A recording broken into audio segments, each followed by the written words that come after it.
Capítulo 142 Filha da Luta. As palavras de Hudson reverberam por mim enquanto estou deitada no chão, olhando para ele e tentando decidir o que fazer. Em um determinado momento, ele perguntou o que tinha dado na minha cabeça, e mesmo que tenha sido um pouco duro e também agressivo, há um pedaço de mim que não deixa de achar que talvez ele tenha razão, que talvez eu esteja sendo covarde. Talvez eu esteja cometendo um erro, mas com certeza há uma coisa na qual ele está errado. Eu não tenho medo dos gigantes nem de Caronte. Não tenho medo de morrer nas mãos deles. E não tenho medo de nenhuma outra criatura que este mundo paranormal ridículo possa jogar contra mim. Afinal de contas, só se pode morrer uma vez, exceto no caso de Hudson. E não importa o jeito que isso acontece. Por isso, não, eu não tenho medo de morrer, mas estou apavorada em ter que viver com ou sem Hudson. Estou apavorada por ser a consorte de Hudson, de ser verdadeiramente a consorte de um homem que me considera alguém igual de todas as maneiras e que está disposto a me aceitar exatamente do jeito que sou. Mas também tenho muito medo de viver sem ele. Meus pais passaram a vida inteira se escondendo do que eu era.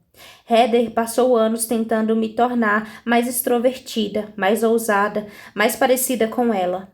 Jackson queria que eu fosse a garota que ele pudesse guardar em uma estante e proteger. Até mesmo Macy, à sua própria maneira, quer que eu seja a Grace que ela conheceu anos atrás, a prima cuja imagem ela criou na cabeça, em vez de ser a Grace que me tornei agora. Hudson é o único que me aceitou como sou. Hudson é o único que sabe absolutamente tudo a meu respeito, coisas boas e ruins, e me deseja mesmo assim.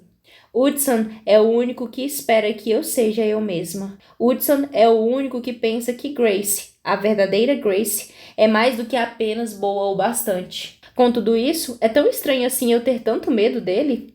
E como eu poderia não ter? Quando Collie quebrou o meu elo entre consortes com Jackson, isso quase me destruiu, mesmo que aquele elo fosse artificial.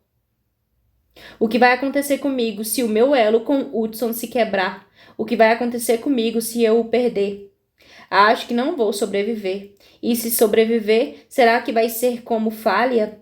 Pouco mais do que uma sombra de quem eu era? Morrendo um pouco mais a cada dia, mas sem o fim definitivo que vem com a morte? Não vou conseguir aguentar isso, não vou fazer isso. Mas qual é a alternativa? É o que me pergunto quando pego a mão de Hudson. Desistir sem nem mesmo tentar? Desistir dele em vez de lutar pela vida que podemos ter juntos? Privar a nós dois da felicidade que podemos encontrar? Só porque tenho medo do que pode dar errado? Isso é muito pior. Hudson foi para o inferno e voltou. Viveu com os pais que o usaram como se ele fosse uma ferramenta, que o isolaram, machucaram-no e só o queriam quando podiam usá-lo como arma, quando um podia usá-lo contra o outro e também contra o restante do mundo. Ele perdeu o irmão e depois, quando achou que iria tê-lo de volta, perdeu-o outra vez. Ele literalmente morreu para que Jackson pudesse viver. Ainda assim, está disposto a lutar. Ele ainda está bem aqui, na minha frente, me amando apesar de tudo que passou e de tudo que eu o fiz passar. Ele não espera de mim mais do que consigo lhe dar. Não espera nem mesmo que eu lute contra esses gigantes tão bem quanto ele mesmo consegue lutar. Ele só quer que eu esteja ali, junto dele. Só quer que eu acredite em mim mesma e em nós. Tanto que ele acredita, não importa o que o futuro nos reserve. E porra, ele tem razão. Deslizo o polegar sobre o anel de promessa de Hudson, o meu anel, enquanto me dou conta da verdade. Desde que cheguei em Katmai, tive que me livrar de toneladas de problemas. E consegui fazer isso. Me livrar de cada um deles com a ajuda das pessoas que se importam comigo. Fiz tudo o que tinha de que fazer para sobreviver sem me perder pelo caminho. E não vou desistir agora somente pelo fato de ter alguém que me aceita. Me assustou bastante por algum tempo. Aqueles dois gigantes não me assustam, e Hudson também não. Ele é um cara incrível, que merece uma garota que seja tão forte quanto ele. Acho que chegou a hora de provar que eu sou essa garota. Você se esqueceu do plano daquela sua ex-namorada que envolvia um sacrifício humano. Eu digo a ele quando finalmente consigo me levantar. Ele fica bem confuso com o que digo. Do que está falando? Quando você estava falando das coisas a que sobrevivi, faltou mencionar o plano infalível de Lia. E acho que se conseguir passar por aquilo, então sou capaz de passar por qualquer coisa, até mesmo por você. É mesmo? Ele ergue uma sobrancelha, mas seus olhos estão mais reluzentes e intensos do que jamais vi antes. Sim. Respiro fundo. Vamos lá, arrasar a cara de uns gigantes no chão, então. Tenho certeza de que era isso que estava sugerindo o tempo inteiro. Agora, se abaixe. Faço o que ele diz, rolando por baixo de Mazer quando ele pula em cima de mim outra vez. Hudson ri. Em seguida, acelera para trás do gigante, um sinal claro de que está realmente esgotando suas forças. Ele só consegue acelerar por distâncias curtas agora. A energia necessária para cruzar o salão de um lado a outro é demais para ele. Isso significa que vou ter que pensar em alguma coisa, porque não quero decepcionar Hudson nem a mim mesma. Não agora, nem nunca mais. Efígias ainda está vindo na minha direção, e quando paro, me abaixo e rolo por entre suas pernas, percebo algo que pode ser exatamente o que preciso para colocar um fim definitivo à sua disputa ridícula. Agora o couro vai comer. Capítulo 143. Dedo na briga e gritaria. Não há nenhuma arma nesse maldito salão, nada que eu possa usar para derrubar um gigante. Ou seja, exatamente aquilo que preciso fazer para escapar daqui. Caronte tirou tudo que pudesse ser usado como arma por Hudson e por mim, ou pelo menos foi isso que ele pensou ter feito. Mas tem uma coisa que ele se esqueceu de tirar, uma coisa que os meses que passei em Katmir me ensinaram que pode ser uma arma fenomenal. E os candelabros que estão neste lugar não são candelabros quaisquer. No começo pensei que eles fossem feitos de ossos, como os que vi nos túneis de Katmir, mas prestando atenção neles, percebo que são feitos de dentes e presas de animais, o que é algo asqueroso e horrível. O que deu na cabeça de Caronte? Mesmo assim, é algo que vai ajudar na minha situação atual, porque há umas 2 presas de baleia naval lá em cima que podem ser bem úteis. Se não forem, bem, conclusões também são uma ótima estratégia. Mazer voltou e está bem raivoso. Assim, eu me esquivo de um pisão e saio correndo rumo ao outro lado do salão, com ele bem na minha cola. Ele está ainda mais zangado por ter errado o golpe e começa a marretar o chão com os punhos, tentando me acertar. Não é tão difícil me esquivar quando ele só está socando com um punho, mas quando Mazer começa a usar os dois, percebo que tenho de pular de um lado para o outro como uma rã com um motor turbo a fim de evitar que ele me transforme em panqueca. Mas Hudson acelera para junto de mim, com Efígias em seu encalço. Eu o encaro com a expressão: que porra você está fazendo? Afinal, estou meio ocupada no momento, tentando não ser esmagada por um gigante. Mas ele faz algo genial. Ele começa a acelerar em pequenos movimentos que vão de um lado para o outro ao redor dos gigantes, perto do pé de um deles, depois do outro, em um zigue-zague louco. Entre isso e os meus pulos para evitar os golpes daqueles punhos enormes, não leva muito tempo até que os gigantes fiquem totalmente confusos e comecem a acertar um ao outro na tentativa de nos pegar.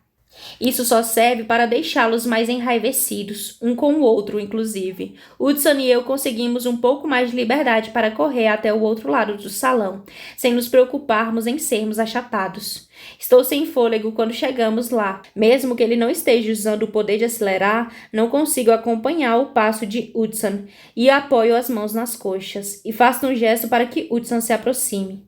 Sei que está com dificuldade de acelerar, mas será que consegue fazer isso mais 2 vezes? Pergunto enquanto puxo o ar para os pulmões, e cada arfada é mais dolorosa que a anterior. Tenho um plano. Faço tudo o que você precisar, você sabe disso. Ele abaixa um pouco até que o seu rosto está bem ao lado do meu. Em seguida, roubo um beijo rápido antes de perguntar: qual é o plano? A parte da torcida que não está vaiando os gigantes por brigarem um com o outro fica atiçada com um beijo, mas finge não perceber. Qual é a laia dessa gente que aparece para assistir a uma luta entre gladiadores, especialmente quando querem um toque de romance em meio a todo esse sangue e a pancadaria? Desgraçados. Vou ser a isca, digo a ele, e levar os dois para o meio da arena. Se eu conseguir deixar os dois aqui por alguns segundos sem que eles me estraçalhem, acha que consegue soltar a corda de um dos candelabros antes de acelerar para o outro lado do salão e soltar o outro candelabro em seguida? Os olhos dele se iluminam. Você vai tentar nocauteá-los com os candelabros? Adorei a ideia. Bem, não é a ideia mais original do mundo, digo a ele com uma careta. Você se esqueceu de outra coisa a que sobrevivi em Katmir, ser morta por um candelabro que caiu na minha cabeça. Mas se tivermos sorte, talvez isso funcione hoje. É só me dar um sinal e entro em ação. Avisa ele, até mesmo a sua voz parece ser a do Hudson arrogante com o que estou acostumada. Mas seus olhos estão ensombrecidos e sua respiração está mais curta. Tem certeza de que está bem? Pergunto quando os gigantes param de tentar acertar um ao outro e recomeçam a socar o chão. Aparentemente, eles ainda não perceberam que já saímos dali. Hudson tinha razão, seria uma vergonha morrer na mão desses dois idiotas desengonçados. Meu consorte abre um sorriso presunçoso. Hudson Vega pode estar nas últimas, mas ele não sabe o significado de desistir. Em seguida, ele diz, não se preocupe, pode confiar em mim, amor. Tem alguma coisa no jeito que ele fala, algo na sua vontade de acreditar completamente que sei do que estou falando, que me atingem nos sentimentos. Bem, isso e o jeito que ele me chamou de amor, do jeito que a palavra se formou naquela boca com um som simplesmente perfeito. E é aí que me dou conta de que sei de tudo o que está acontecendo. Eu amo Jackson, uma parte de mim sempre vai amar. E como não o amaria quando sou uma das pessoas que tiveram a sorte de conhecê-lo? Meu primeiro amor foi um cara incrível. E nós nos encontramos quando eu estava me sentindo perdida e sozinha, quando mais precisava dele.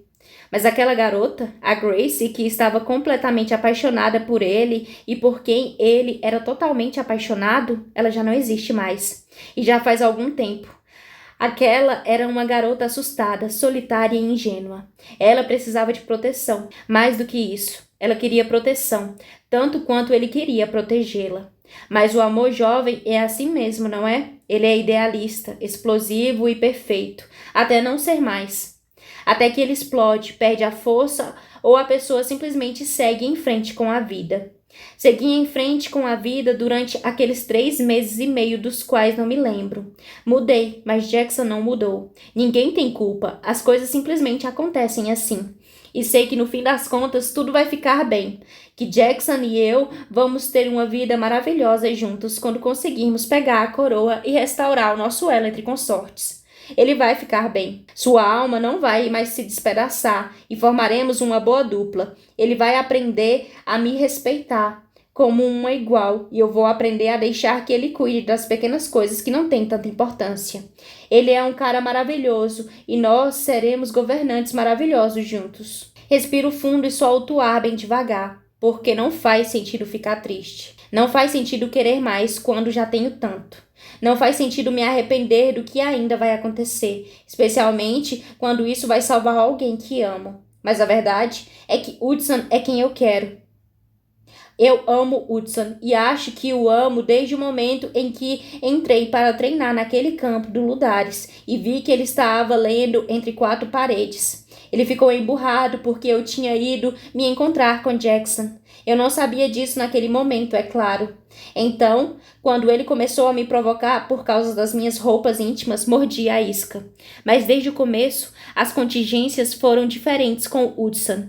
Ele enxergava cada parte de mim, até mesmo as partes das quais não me orgulho. Ele me aceitou nos dias bons e me provocou para espantar o mau humor nos meus piores dias. E me amou em todos eles. Ele acreditou em mim todos esses dias. Ele me protege, é claro.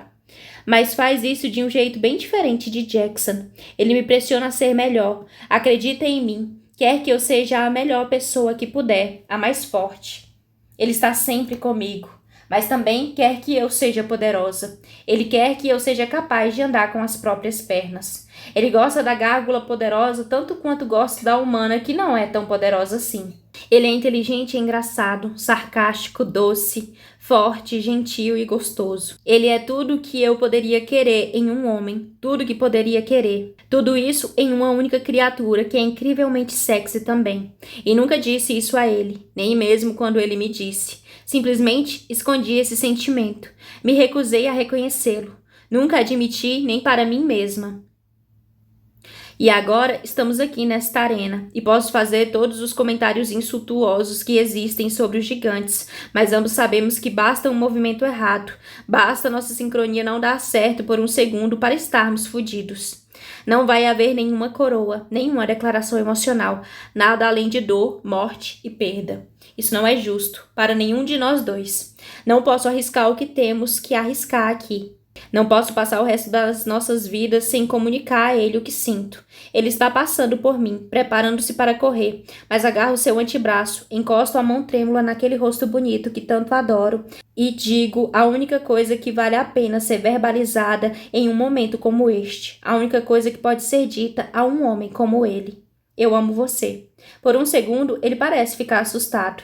Seus olhos azuis ficam arregalados e frenéticos enquanto ele procura algo que não sei o que é no meu rosto. Mas em seguida, aquela maldita covinha surge em seu rosto quando ele sorri. E a única coisa que ele diz é: eu sei. Está falando sério? Resolveu virar a porra do Han Solo bem agora? Questiono mesmo tendo de me esforçar para não cair na risada. Porque, meu Deus, eu amo esse homem. Ei, nem me venha com essa. As sobrancelhas dele se erguem com um insulto. Nunca é um mau momento para ser o Han Solo. Além disso, eu sempre soube. Confessa ele sorrindo. Só estava esperando você se dar conta. Ah, certo. Bem, eu me dei conta. Comento enquanto chego junto dele e o beijo mais uma vez. Agora vamos colocar o plano em ação, está bem? Estou pronta para cair fora deste lugar maldito. Ele estende a mão para mim, mas eu começo a correr. Grito, bato palmas e tento fazer o máximo de barulho que posso, tentando atrair a atenção daqueles dois brutamontes e fazer com que me sigam. E dá certo. Mazer vem correndo para tentar me pegar. É como se ele estivesse pegando fogo e eu fosse o único hidrante que há por perto. Eu aceno e logo depois mando um beijinho para irritá-lo ainda mais. Mas quando viro para o outro lado e tento fazer o mesmo com Ephidias, percebo que tenho um problema, porque ele está indo para cima de Hudson com uma intensidade que diz que nada nem ninguém vai impedi-lo de chegar onde quer. Capítulo 144. Entrou por uma orelha e saiu pela outra. Hudson já está do outro lado do salão agora, com Ephidias a toda velocidade em seus calcanhares. Se eu tentar ajudá-lo e Mazer me seguir, não há nenhuma garantia de que vou conseguir juntar os dois no meio do salão outra vez. Estou percebendo que gigantes se distraem com facilidade. Por sorte, Hudson percebe imediatamente que há um problema, e enquanto fico brincando de correr ao redor de Mazer, ele acelera novamente para o centro da arena. Segundos depois, Ephidias se vira para persegui-lo. Ainda vai conseguir? Pergunto, porque sei que aquela última acelerada usou uma boa quantidade de energia, e agora ele vai ter de acelerar mais uma vez para voltar para o lugar onde começou. Hudson está respirando com bastante dificuldade, e isso é perceptível. Talvez pela primeira vez em toda a sua vida. Mas ele abre aquele sorriso ridículo que faz com que eu sinta muitas e muitas coisas. A minha garota acabou de dizer que me ama, ele diz. Tenho energia o bastante para acelerar até a Academia Catme e voltar. Não se preocupe, Grace, vou conseguir. A ideia em si é absurda. Ele está com o corpo encurvado para um dos lados, mas sei que ele vai conseguir. Na minha opinião, não há nada que Hudson não consiga fazer caso decida se esforçar, incluindo este plano. Assim, faço um sinal afirmativo e olho nos olhos dele, dizendo, também vou conseguir. Nunca duvidei disso. Vamos nos 3? Confirmo mais uma vez com um aceno de cabeça. 1, 2, 3.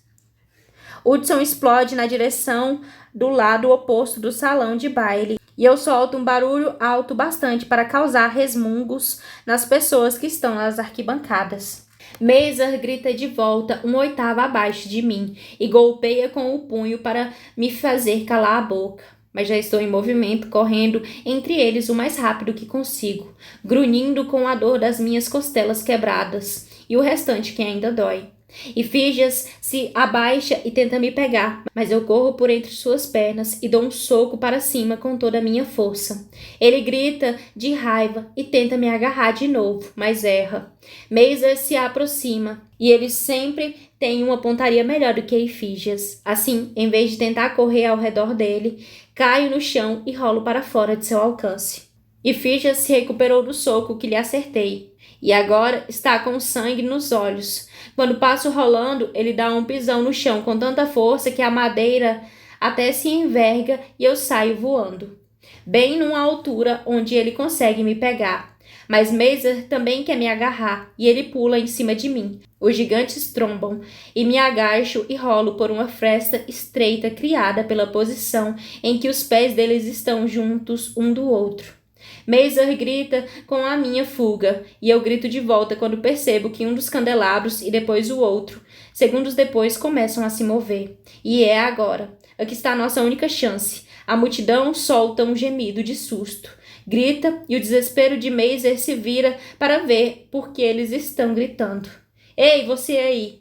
Grito para ele o mais alto que consigo. Em seguida, caio bem diante dos pés dele. A presa mais fácil que ele vai enfrentar durante a noite inteira. E dá certo. Ele se vira, me agarra e bam! Os candelabros se encontram. O peso dos dois faz com que um gigante se choque contra o outro. E a física entra em cena. Uma força enorme contra um objeto imóvel. As presas de baleia naval que estão afiadas nos candelabros batem com toda força na cabeça dos gigantes. Uma das presas atravessa a cabeça de Mazer de uma orelha a outra, enquanto uma das presas do outro candelabro penetra sem a menor resistência no olho direito de Ifígias. Uma chuva de sangue e outra substância que nem quero saber o que é começam a cair sobre mim. Em seguida, os músculos do gigante perdem força e ele me deixa cair. Hudson me pega em pleno ar e nos afastamos enquanto os dois gigantes caem no chão, mortos. A multidão vai à loucura.